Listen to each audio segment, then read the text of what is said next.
Halo, Assalamualaikum warahmatullahi wabarakatuh. Perkenalkan nama saya Dwi Nita Rahmi dengan NPM C1C019044. Nah, pada kali ini saya akan membahas materi akuntansi keuangan lanjutan bab 1 yaitu kombinasi bisnis. Kita langsung masuk ke materinya ya.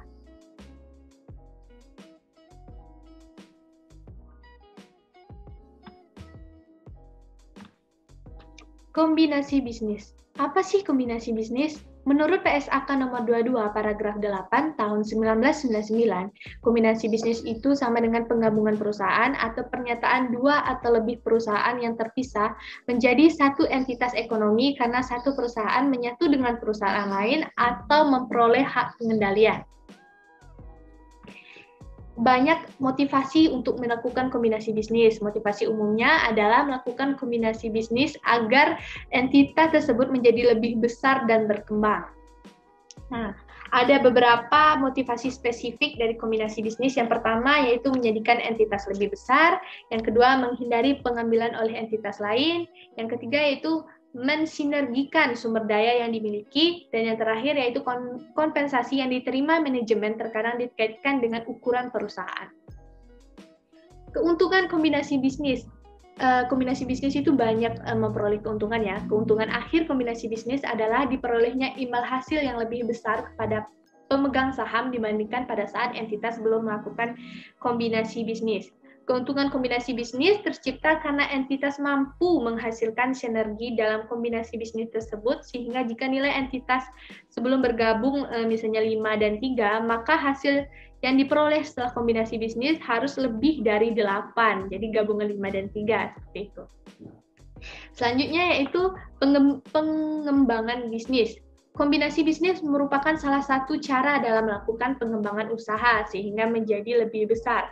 Pengembangan bisnis dapat dilakukan secara eksternal maupun internal. Nah, pengembangan bisnis secara eksternal dilakukan dengan membeli atau mengakuisisi entitas lain di luar entitas.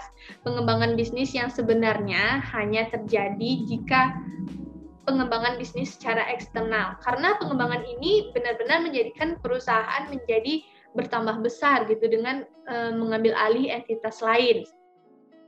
Nah, sedangkan pengembangan secara internal baru dapat memperbesar bisnis jika setelah dibentuk entitas tersebut mampu berkembang dengan cepat. Fokus pembahasan dalam bab ini adalah pengembangan bisnis secara eksternal. Jadi pengembangan bisnis secara eksternal itu mengakuisisi atau mengambil alih entitas lain untuk pengembangan bisnis secara lebih besar. Nah, yang selanjutnya yaitu aspek etika dalam kombinasi bisnis. Kombinasi bisnis mampu mengakselerasi pertumbuhan perusahaan sehingga dapat berkembang jauh lebih cepat dibandingkan jika melakukan pertumbuhan secara alami, peningkatan produksi dan skala usaha. Kombinasi bisnis akan menjadi perusahaan besar atau perusahaan baru sehingga struktur kepemilikannya itu juga menjadi rumit. Karena kompleksitas atau kerumitan akuntansi kombinasi bisnis ini menjadikan kombinasi bisnis ini menjadi transaksi yang sangat perlu dipelajari dan dicermati secara mendalam sebelum melakukan kombinasi bisnis. Nah, selanjutnya yaitu jenis kombinasi bisnis itu terbagi menjadi dua, yaitu strategi bisnis dan bentuk entitas. Nah, yang pertama kita bahas yang strategi bisnis dulu ya. Strategi bisnis itu pengembangan usaha menurut strategi bisnis, pengembangan usaha dapat dilakukan melalui integrasi vertikal, horizontal, dan konglomerasi. Yang pertama yaitu integritas vertikal, kombinasi bisnis dengan melakukan akuisisi entitas yang memiliki hubungan pemasok atau distribusi. Misalnya nih, entitas produsen mie instan mengakuisisi entitas produsennya yang merupakan bahan baku mie instan seperti gandum, perusahaan gandum, atau sebagainya. Nah, yang kedua yaitu integrasi horizontal, kombinasi bisnis dengan melakukan akuisisi entitas yang menghasilkan produk sejenis atau produk yang berkaitan. Misalnya, perusahaan mie ini mengakuisisi perusahaan kecap atau saus dari bahan-bahan bumbu-bumbu mie tersebut gitu. Nah, selanjutnya yaitu konglomerasi. Kombinasi bisnis dengan melakukan akuisisi entitas yang tidak memiliki hubungan dengan entitas lain. Misalnya perusahaan A bergerak di bidang makanan. Nah, dia ingin melakukan kombinasi bisnis tetapi yang tidak berhubungan dengan entitas yang berhubungan dengan perusahaan yang berproduksi di bidang makanan juga. Jadi dia melakukan akuisisi dengan perusahaan misalnya bank atau asuransi ataupun otomotif seperti perusahaan mobil seperti itu. Nah, selanjutnya yaitu bentuk entitas. Bentuk entitas juga terbagi menjadi 3, yaitu merger, konsolidasi, dan akuisisi. Yang pertama yaitu merger, kita akan membahas merger. Merger itu menggabungkan 2 entitas, di mana entitas yang diakuisisi akan dibubarkan, serta semua aset yang diambil alih pihak yang mengakuisisi. Misalnya perusahaan A dan perusahaan B itu bergabung, perusahaan A mengakuisisi perusahaan B. Jadi perusahaan mereka bersatu, tetapi perusahaan B harus dibubarkan dan menyatu menjadi perusahaan A. Perusahaan A yang tetap berdiri gitu. Nah, selanjutnya yaitu konsolidasi, membentuk satu entitas baru yang akan mengambil alih semua aset dan liabilitas entitas yang bergabung. Contohnya perusahaan A dan perusahaan B nih, mereka bergabung. Nah, akan jadi perusahaan baru menjadi perusahaan C. Beda dengan merger. Kalau merger itu perusahaan A dan B, perusahaan A mengakuisisi perusahaan B, dan perusahaan B itu dibubarkan yang tetap berdiri yaitu perusahaan A. Nah, selanjutnya yaitu akuisisi, membeli entitas yang diakuisisi, namun entitas yang diakuisisi tetap berdiri tetapi dikendalikan oleh perusahaan pengakuisisi. Contohnya perusahaan A mengakuisisi perusahaan B, tetapi tidak membubarkan perusahaan B ataupun menjadi gabungan jadi perusahaan C. Jadi perusahaan B itu tetap berdiri, tetap melanjutkan perusahaan itu, tetapi menjadi anak dari perusahaan A, dan kita biasa sebut itu perusahaan induk dan anak, seperti itu. Nah, selanjutnya yaitu metode akuntansi. Jenis kombinasi bisnis dapat juga dilihat dari sudut pandang akuntansi. Ada 2 metode yang dipilih untuk kombinasi bisnis. Yang pertama yaitu metode pooling of interest atau penyatuan kepentingan. Ini biasanya jarang digunakan, bahkan tidak digunakan dalam kombinasi bisnis. Yang biasa itu kita gunakan yaitu metode purchase atau pembelian atau akuisisi. Dalam metode akuisisi, dasar pencatatannya adalah nilai wajar pada tanggal akuisisi. Karena kombinasi bisnis dianggap sebagai pembentukan entitas baru sehingga dilakukan penilaian atas aset bersih yang bergabung. Baiklah, selanjutnya kita lanjut, yaitu standar akuntansi bisnis kombinasi.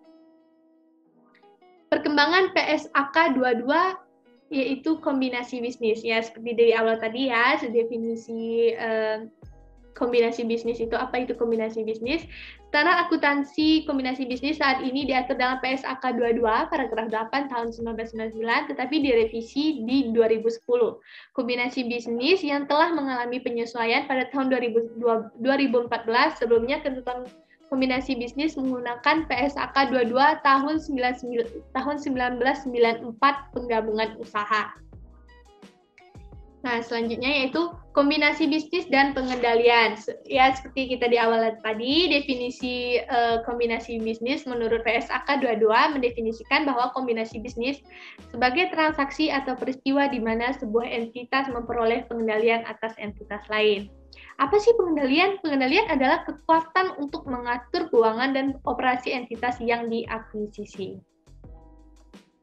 Selanjutnya yaitu akuntansi kombinasi bisnis. Itu banyak ya. Yang pertama, pengakuan dan pengukuran aset dan liabilitas, biaya transaksi, goodwill, dan pencatatan transaksi kombinasi bisnis,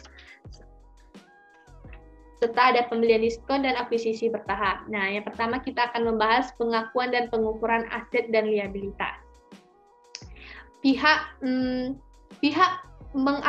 pihak pengakuisisi mengakui secara terpisah berupa goodwill, aset teridentifikasi yang diperoleh, liabilitas yang diambil alih, dan kepentingan non-pengendali dari pihak yang terakuisisi.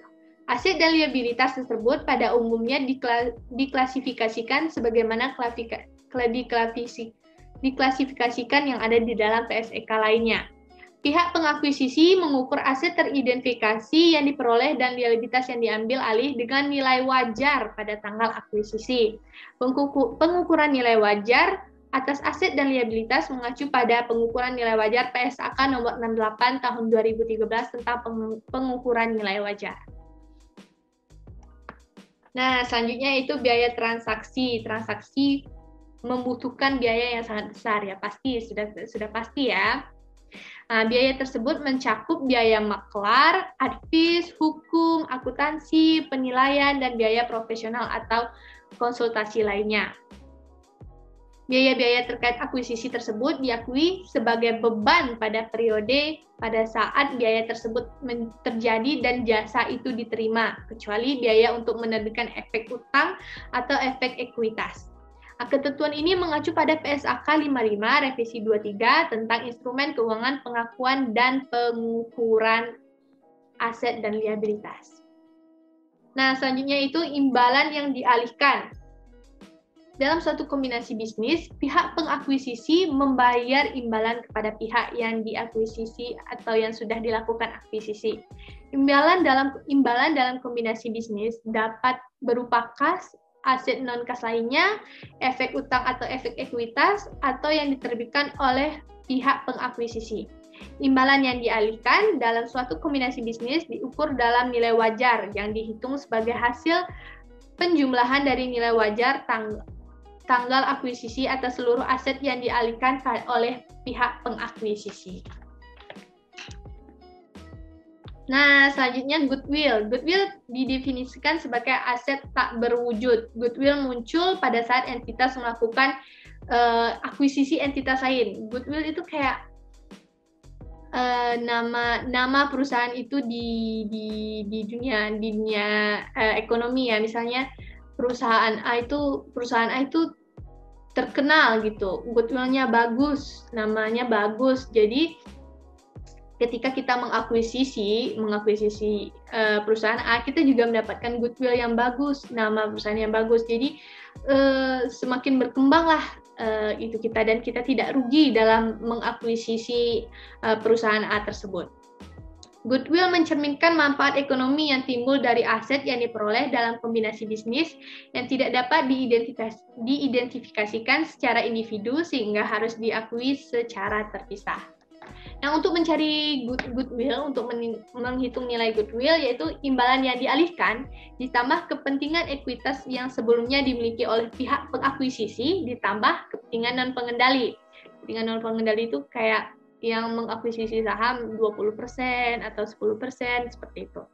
Nah, dikurang aset teridentifikasi yang diperoleh dan liabilitas yang diambil alih. Nah, selanjutnya yaitu pencatatan transaksi kombinasi bisnis. Transaksi kombinasi bisnis akan dicatat oleh pihak yang diakuisisi atau pihak yang melakukan akuisisi. Pencatatan yang dilakukan akan dipengaruhi oleh fokus pembahasan pada bab ini pada pencatatan atau pihak yang melakukan akuisisi. Nah, ini pencatatan yang dilakukan akan dipengaruhi oleh pembahasan pada bab ini atas pencatatan pada pihak yang melakukan akuisisi. Transaksi kombinasi bisnis secara umum dapat dikategorikan sebagai 5 kategori. Yang pertama yaitu entitas yang diakuisisi menjual aset bersih dan kemudian entitas tersebut dibubarkan. Kayak apa tadi ya? Vertikal ya. Integrasi vertikal. Yang kedua yaitu entitas merger. Ya. Yang kedua yaitu entitas yang mengakuisisi menerima aset dari entitas yang dibubarkan. Yang ketiga, entitas yang diakuisisi menjual aset namun entitas tidak dibubarkan. Yang keempat yaitu entitas mengakuisisi atau menerima aset dari entitas yang tidak dibubarkan. Yang kelima yaitu entitas mengakuisisi kepemilikan entitas lain dan entitas tersebut tidak dibubarkan. Nah, selanjutnya pembelian diskon. Pihak pengakuisisi melakukan pembelian pada nilai imbalan yang lebih rendah daripada nilai wajar aset teridentifikasi yang diperoleh dari aset dan liabilitas yang diambil. Selanjutnya yaitu akuisisi bertahap. Akuisisi bertahap terjadi ketika proses akuisisi entitas tidak dilakukan sekaligus, tetapi sebelumnya entitas mengakuisisi memiliki kepemilikan pada entitas yang diakuisisi. Misalnya perusahaan A mengakuisisi perusahaan B, awalnya itu cuma 20%. Terus dia mengakuisisi lagi saham perusahaan B itu sebesar 40%. Jadi totalnya dari entitas awal dan dari pengakuisisi awal dan pengakuisisi yang akhir ini menjadi 60%, seperti itu. Nah, selanjutnya yaitu penyajian dan pengungkapan kombinasi bisnis. Yang pertama yaitu penyajian. Pada akuisisi aset bersih, seluruh aset teridentifikasi dan liabilitas pihak yang diakuisisi langsung diakui secara individual pada tanggal akuisisi oleh pihak pengakuisisi pada nilai wajarnya. Aset dan liabilitas pihak yang diakuisisi tersebut, termasuk goodwill yang timbul, akan digabungkan dengan aset dan liabilitas pihak pengakuisisi dan disajikan atau penyajian ini disajikan dalam laporan keuangan pihak pengakuisisi. Jadi kombinasi bisnis dan kombinasi aset dan liabilitas secara akuntansi sudah langsung terjadi sejak awal akuisisi, sehingga tidak diperlukan proses konsolidasi laporan keuangan lebih lanjut di kemudian hari. Nah, selanjutnya yaitu pengungkapan. Pengungkapan berdasarkan PSAK 22 revisi 2014. Pihak pengakuisisi mengungkapkan informasi yang memungkinkan pengguna laporan keuangan agar dapat mengevaluasi sifat dan dampak keuangan dari kombinasi bisnis yang terjadi, baik selama periode pelaporan berjalan ataupun setelah akhir periode pelaporan, tetapi sebelum tanggal penyesuaian laporan keuangan. Nah, yang terakhir yaitu laporan keuangan. Ketika sebuah entitas melakukan transaksi kombinasi bisnis, laporan keuangan entitas tersebut akan berbeda dibandingkan dengan laporan keuangan entitas periode sebelumnya. Jika kombinasi bisnis tersebut dilakukan dengan melakukan akuisisi entitas lain dengan ukuran yang signifikan, maka akan terjadi perubahan material dalam atau material atas komponen laporan keuangan itu sendiri. Nah, baiklah, itulah penjelasan saya mengenai kombinasi bisnis, materi edukasi keuangan lanjutan bab 1 ini. Jika ada salah-salah ataupun kekurangan, saya mohon maaf. Wabillahi taufiq wal hidayah. Wassalamualaikum warahmatullahi wabarakatuh.